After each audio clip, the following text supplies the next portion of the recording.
ఒకప్పుడు ఒక చిన్న పట్టణంలో రాజు అనే విద్యార్థి ఉండేవాడు. అతను చాలా బుద్ధిమంతుడు, కానీ కష్టపడి చదవడానికి పెద్దగా ఆసక్తి చూపించేవాడు కాదు. రాజు ప్రతిసారి పరీక్షలలో తక్కువ మార్కులు సాధించేవాడు. అయినప్పటికీ అతని ఉపాధ్యాయులు అతనికి ఎల్లప్పుడూ సలహాలు ఇచ్చేవారు, కష్టపడితే విజయం నీదే.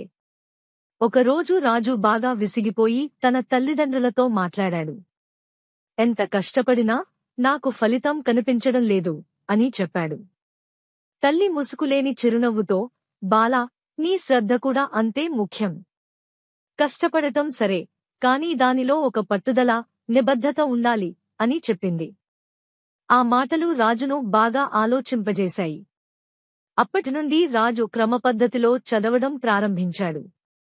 రోజుకి కొద్ది సమయం కేటాయించి దాని అమలు పట్ల పట్టుదలతో ఉండేవాడు. కొద్ది రోజులలోనే అతనికి మార్పు కనిపించింది. రాబోయే పరీక్షలో అతను అత్యుత్తమ మార్కులు సాధించాడు. అప్పుడే రాజుకు ఒక విషయం అర్థమైంది: కష్టపడటమే కాదు, మన శ్రద్ధ, పట్టుదల మరియు సమయపాలన కూడా విజయానికి కీలకాలు.